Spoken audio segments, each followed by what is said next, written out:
you want me to keep admitting people? Yeah, well, yeah. Thank you so much, Anne. I No appreciate problem. it. Hello, everybody. Welcome today. Thank you so much for joining us. Welcome to the 34th Annual Peer Mediation Conference, Ventures in Peer Mediation. The Peer Mediation Conference has been bringing together youth peer mediators for over 30 years. This is the first year the conference has gone virtual to connect peer mediators around Hawaii and others aspiring to develop their own peer mediation programs. My name is Jose Barzola from the Matsunaga Institute for Peace here at the University of Hawaii at Manoa. This year's Peer Mediation Conference is brought to you as a collaborative of 22 different organizations around Hawaii that support this conference that is spread out throughout the month of April. So thank you so much for everyone who's joined us so far and continues to join us. Greatly appreciate your presence here. The Peer Mediation Conference consists of an opening panel, 16 skill workshops, and a closing panel. And you can definitely learn all about our events at matsunagainstitute.eventbrite.com. This is the last week of the conference, so really excited to have you all here. Today's event will focus on the skills workshop on hot buttons with Ann Smoke. Thank you for joining us to learn about peer mediation skills. Today's session will deal with the following. Are you ever set off by something someone said and don't know why it bugged you so much? Does a particular situation or personality type stir an emotional response and you don't know why? This workshop will help you recognize your hot buttons so you can master your internal landscape and more effectively navigate difficult situations in life. Anne-Marie Smoke is the Appellate Mediation Program Administrator and Trainer, moved to the Center for Alternative Dispute Resolution in 2016 from actually right here at previously she was at the Matsunaga Institute for Peace and Conflict Resolution right here. Uh, she is a alumni of the grad certificate in conflict resolution and also the master's in travel industry management. Her graduate emphasis in sustainable tourism nourished her interest in collaborative community building, where she has been an active facilitator for multiple public and private Hawaii-based policy development and strategic planning initiatives. Her 15 years of training experience include teaching conflict management practices to local businesses, the Naval Station at Pearl Harbor, various governmental agencies in Hawaii, including the Department of Health, and the Advancement Management Leadership Program at the City and County of Honolulu. She has been an invited speaker at 2 annual meetings of the national chapter of Les Dames de Escoffier International. Hopefully I didn't mess that one up. And was a campus mediator at while she worked as an educational specialist in the College of Social Science. She has served on the executive board of the Association of Conflict Resolution Hawaii, which is now known as the Conflict Resolution Alliance, for 13 years now, including 2 terms as president. In addition to her ADR and training background, Anne applies her experience in marketing, promotions, and public relations to her outreach work at the center. And thank you so much for being with us today. To get us started, I'm going to turn it over to our good old friend Anne. Thank you so much. Hey, thank you, Jose. Hello, everybody, and thank you for coming to the Zoom session today. Jose, no, I don't see the screen that you're seeing. So my PowerPoint's not shared quite yet, right? Or do I need to reshare it? Yes, you'll have to reshare it again. You're not currently sharing your PowerPoint. Okay, so let me get back to business here. And for people in the audience right now, hopefully you are able to hear us. If you're having any audio issues, some quick suggestions are just restarting and then I'll let you back in. You will be muted for today's event, but definitely feel free to use the chat if you have any kind of questions or comments that you want to make. And I'll just say that again too. Please unmute if you have something to say, but otherwise, Jose is going to help me monitor the chat and enter anything that you're thinking of or ideas, or if you have answers to some of the questions and you would just want to bring some more information to the group, I'd love that. So please do that. Feel free to use chat freely. And I will stop periodically. I'll stop the PowerPoint periodically just to check in. We'll do a couple breakout sessions, but I also just want to see if anybody has any questions or comments at that time. So in the next 45 minutes, we're going to learn what hot buttons really are. We're going to explore how they work and how to conquer them. And I'm going to share some tips at the very end on how to prepare for them. Okay, we're going to show you how to build resilience to hot buttons so when people press them, it doesn't hurt so much. All right. So I'm going to try to share again and get it all set up. Jose, tell me what you're seeing to make sure I do it right.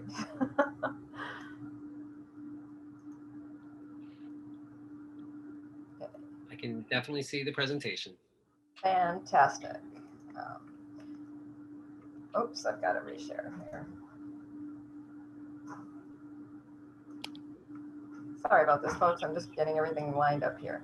There we go. Okay, we're back in business. So just quickly, the Center for Alternative Dispute Resolution develops programs in alternative dispute resolution for the state of Hawaii. And we support the mediation centers statewide, and we, by state law, actually exist to help educate people about alternative dispute resolution and to facilitate issues about public policy and strategic planning for various types of organizations. So just a quick introduction in case you don't know where I'm from or who I am. That's the Center for Alternative Dispute Resolution. So today I'm just going to have one rule today. One rule, one ground rule. Well, actually two. One is a request and the other is a ground rule. I'll start with the ground rule. I'm going to ask you to push yourself. Okay, I want you to all push yourself outside your comfort zone. Because in order to resolve conflicts sometimes, and everything I do since I'm at the center is in the context of conflict, and hot buttons certainly can create conflict. But you got to step outside your comfort zone once in a while and try something different if you want a different response or if you want a different outcome, okay? And that's by definition. I'm not sure whose it is. I've heard it was Einstein's, but somebody has a definition and it makes good sense.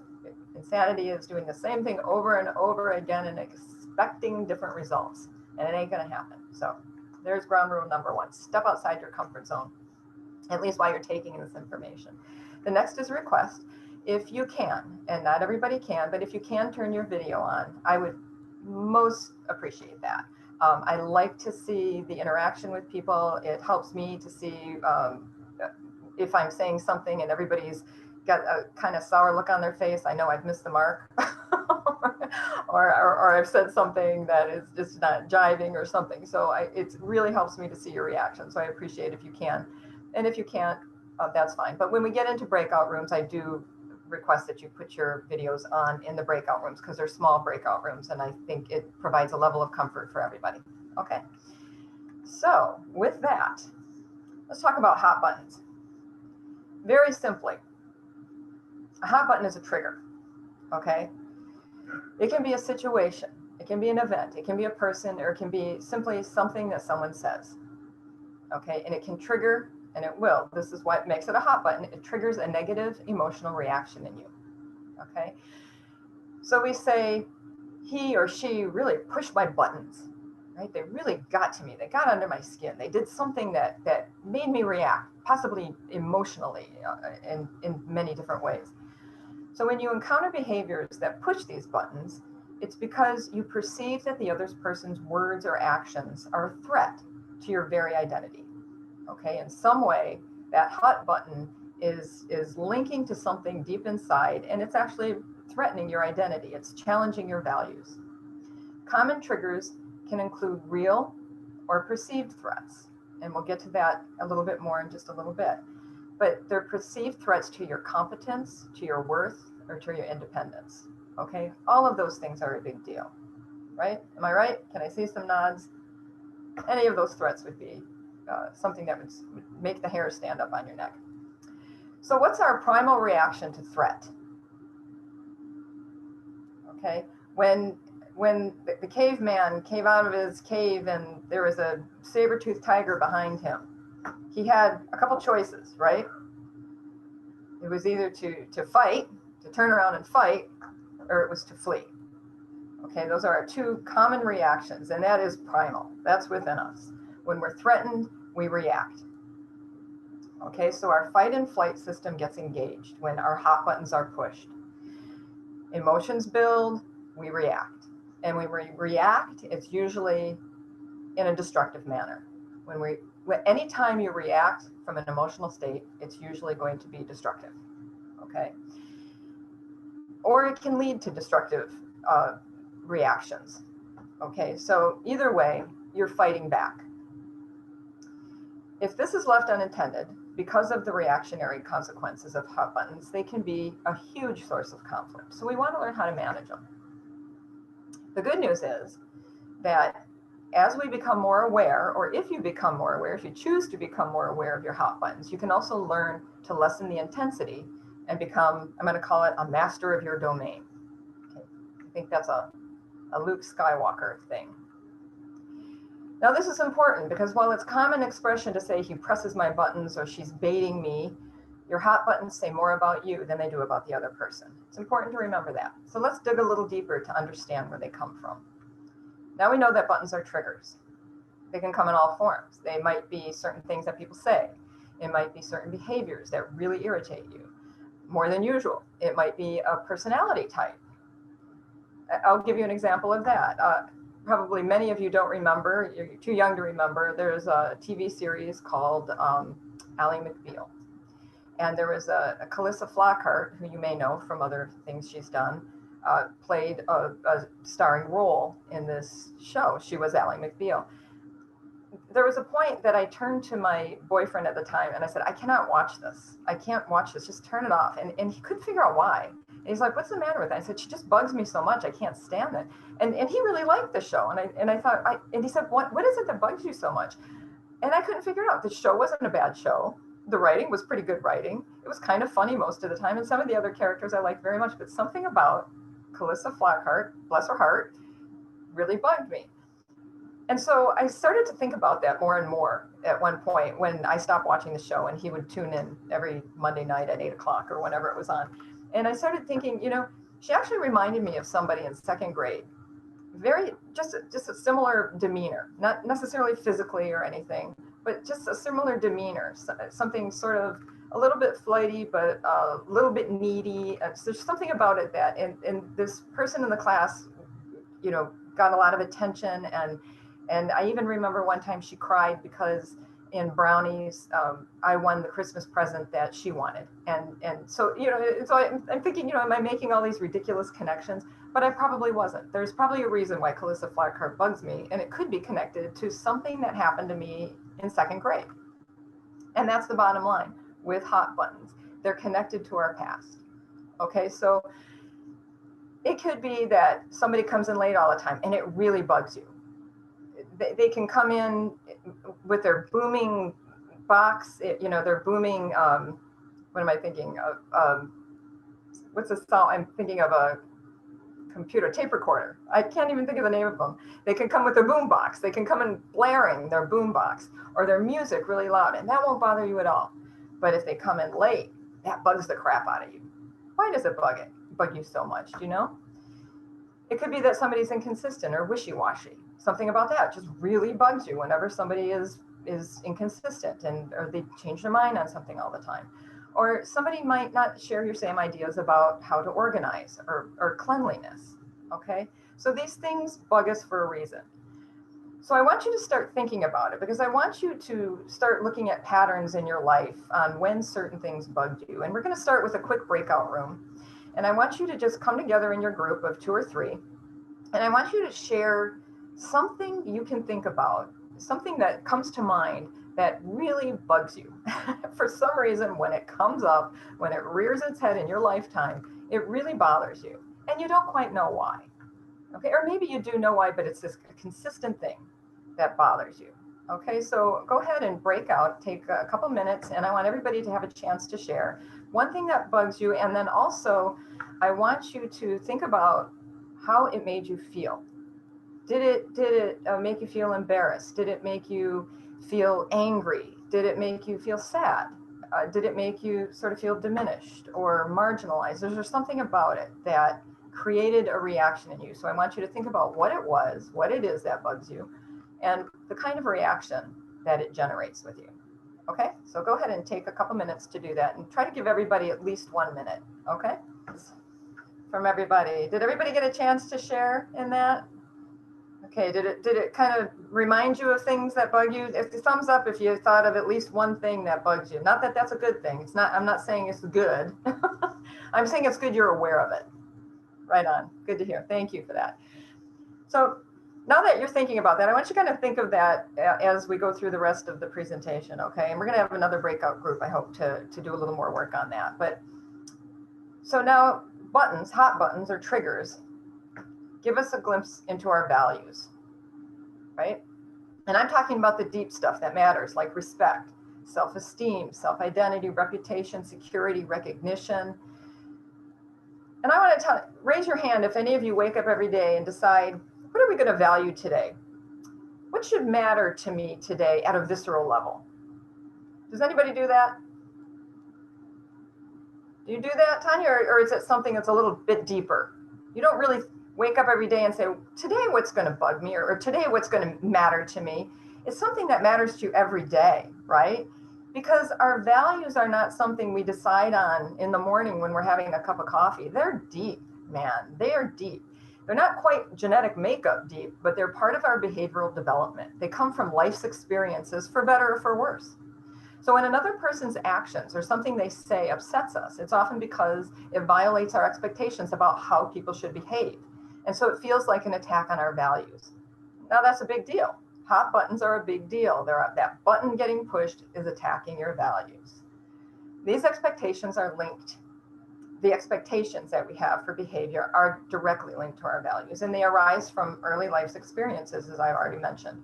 So throughout our lives, we learn to detect threats to our well-being, and our brains, fortunately, are constantly scanning for this whole environment to see those threats and to detect those threats, okay? I seem to have potatoes in my mouth today. Now, our brains are packed with memories. So we generalize and we extrapolate and we apply these reactions that we have, whether it's correct or not, to the moment. Okay, so it's a reaction that our brain chooses for us. They apply it to the present situation as a defense mechanism. Now think about what that means. Situations in the present cause us to react to things that happened in the past. So this reaction is usually not appropriate for the present situation, and it's usually not accurate because it's created by something totally different. It's created by something else in the past. It's something from long ago, or maybe not so long ago, but something that has had repetitive bad outcome in your life. And so you become conditioned and alerted. So when that hot button's pushed, the reaction is triggered. So your brain's doing you a favor. It's going to say, you don't have to worry about this. I'm going to take care of it. I'm just going to dig back into your history and figure out how you reacted then. And we're going to just do that again. Okay, does this start to make sense? Can I see some nods if this kind of makes sense? This is just showing you how deep this stuff is. So for me, it just allows me to forgive myself for sometimes those bad reactions that I have. But we're going to work on it, okay? So the point I want to make is that our reactions are often inappropriate and disproportionate to what's happening right in front of us. In fact, studies show that the more extreme or elevated the reaction is, the more likely it's a hot button created from our past. Understanding your own hot buttons can help to prevent from being thrown off balance when they get pushed. And you can also adapt, you can apply the appropriate behavior, right? You can become aware of it so you're ready for it, and you can say, wait a minute, I know what this is. I know why that bugs me. And what's really going on here has nothing to do with that. Let me just make sure.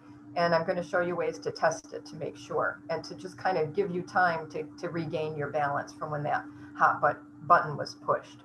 Now, you still may not like the other person's behavior, but at least you won't be caught off guard.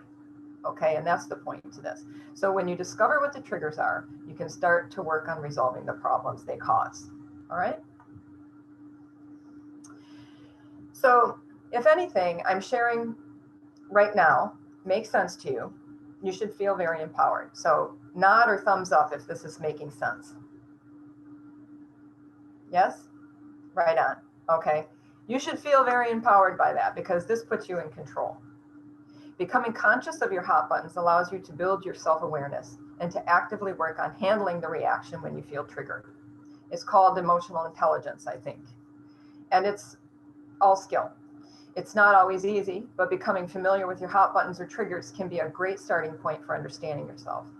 Managing your emotions is an important part of being successful in life. And this skill creates the ability to approach situations more mindfully and calmly, and to connect with people at a deeper level. So I'm going to break it into some simple steps, simple 1, 2, 3, 4 kind of stuff. This is going to be your SelfWork worksheet. As you move through each day, I want you to really take notice when you're getting triggered. Okay, pay attention to when that button's being pushed. In the heat of the moment, Take note of your physiological state, your psychological state. Pay attention to what your body language is doing. Pay attention to your tone of voice. This is the time you want to have that camera on you, because you want to be able to be very self-aware of what's happening to you at that time that button's being pushed. Okay, do you have a hot face? Are you sweating? Is your voice getting louder? Are you shaking? Are you starting to sink back in your chair? Are you feeling emotionally flooded? If you are, your button's been pushed. So good, you know that that thing is the thing that pushes the button, and it gives you a chance to jot it down and to start working at it. The first step is reflecting on why that particular hot button is so hot for you. What happened? What were you feeling? What was your response? How did you respond to it? And is there a pattern? I want you to start looking for patterns, okay? And I want you to start thinking about even keeping a journal of these, all right? And we'll talk more about that at the end. So now I want you to go back to your breakout rooms, and you already have identified what your hot buttons are and how you reacted, or how it made you feel. Now I want you to go back and talk about, how did you react? Did you react? How did you react?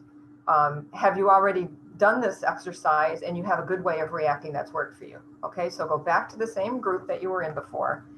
You've already talked about what bugs you, that hot button. You already know how it makes you feel. Now I want you to talk about how it made you react. Okay? So this is your worksheet, you guys, and this can be turned into a journal. And that's actually going to be an assignment we'll get to at the end. But don't take it personally. Just start to look inward and start to do the work. Start to do that self-work that's going to help you get to the bottom of it and help prepare you for the next time that button is pushed. All right? So here's a mantra. Now, if you want to unmute for this, you're perfectly welcome to, because I want everybody to say this together. Okay, at the count of 3, I want everybody to read this mantra. 1, 2, 3. You can't change people. You can only change how you react to them. Thank you. Beautiful.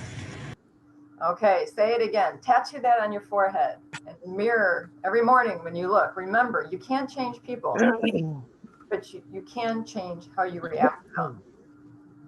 Okay, now I've just freed you guys. Just with that one mantra, you are free. You should feel much lighter than you did coming into this if you didn't already have that concept in the back of your mind. People can't control you. That's what that says. You react how you choose to react. You can't change them. You may not love their behavior, and you may never like their behavior.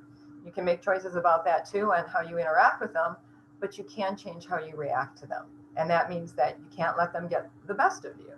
You don't have to let them get the best of you. So don't let someone else decide what can happen with you right now. Take control, take responsibility for your emotions and your reactions. The minute you do, you go from being the victim to being in control. Blaming others for angering you or for pushing a hot button is ineffective, and you waste a lot of energy expecting them to do something different. You expect them to change, and it's not going to happen, but you can change your reaction. So be suspect to your reactions and your emotional state. Don't ask what you're afraid of, but what part of you is afraid and why? How is this affecting me, and why is this affecting me? Was this the part of me that in the past, this very kind of thing set me off and that set that trigger into place? Find out the threat that you're feeling. Find out if it's real or if it's perceived. Train yourself to respond rather than to react to your hot buttons.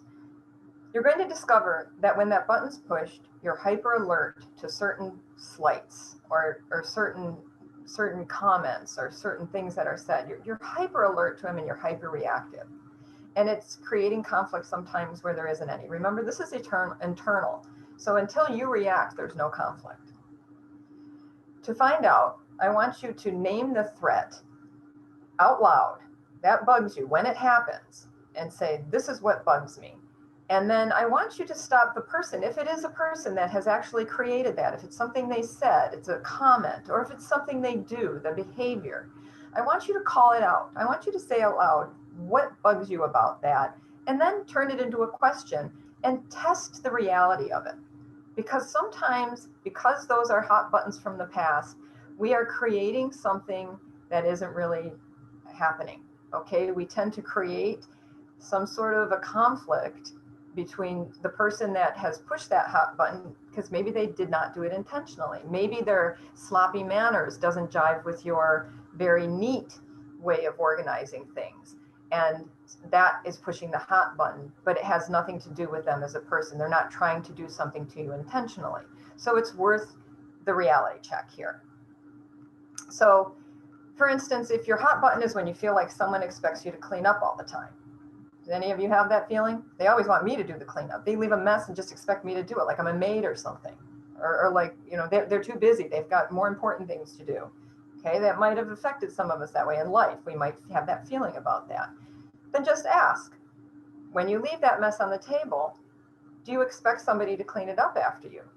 It's a simple question. It's all we're doing is turning your assumption into a question and just reality checking it. Okay, do you expect somebody else to clean it up? You can engage in a conversation right now and you can end this internal conflict you're having, or at least come to a place where you can have a discussion about the reality of the situation. Their intentions probably weren't to push that button. Or if your hot button is pushed when you feel like you've been excluded from something important, it might make you feel devalued. Ask. Let's just take a scenario. When you took the students out for ice cream to celebrate finishing the project that day, you knew I had a dentist appointment. Did you mean to leave me out? Okay. Or if your hot button is pushed when you feel disrespected, ask, are you aware that you talk over me when I start saying something as if I'm not there? Or is what I said not relevant because you didn't answer? You didn't even acknowledge what I said.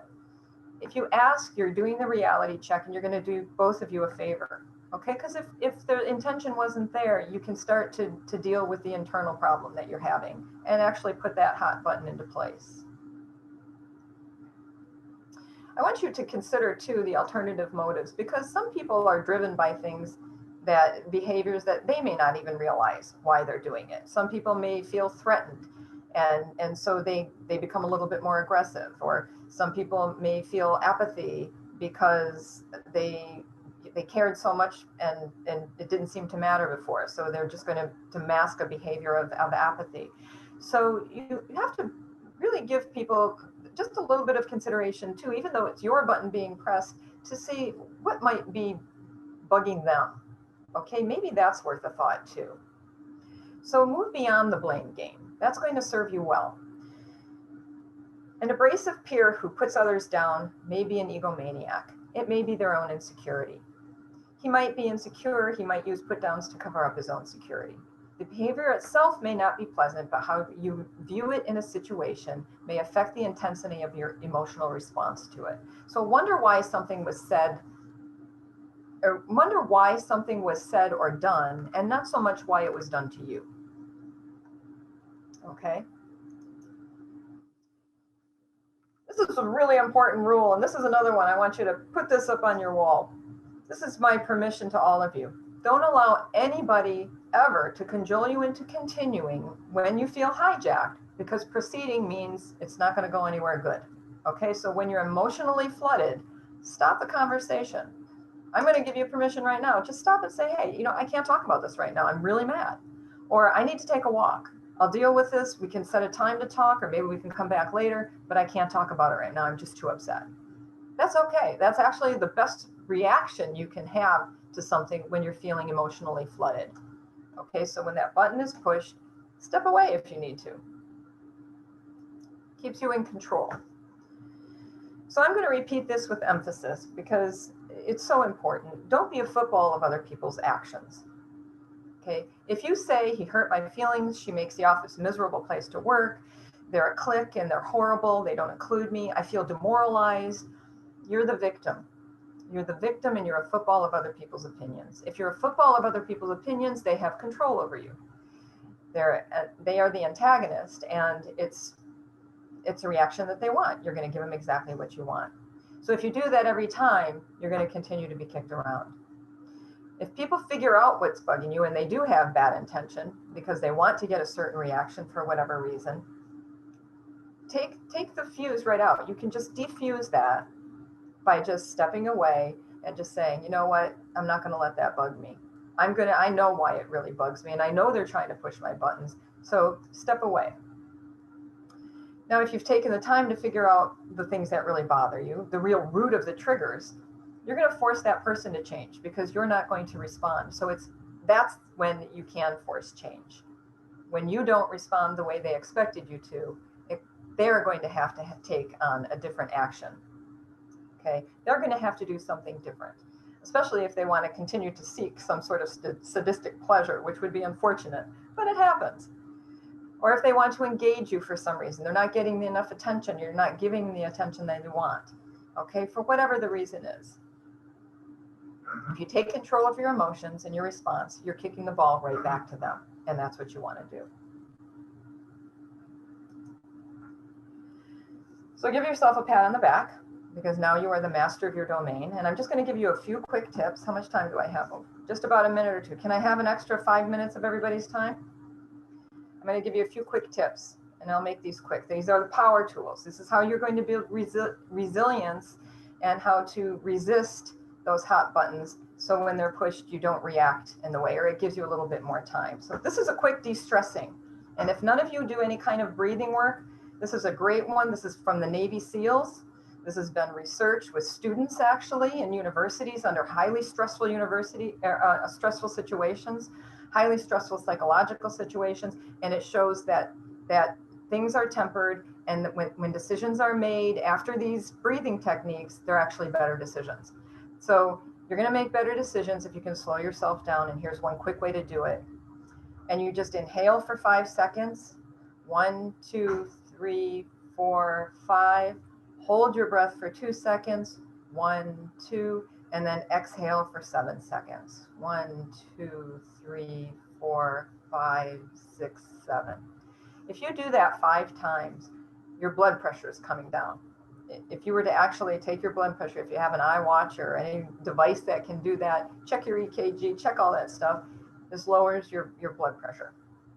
Slow yourself down.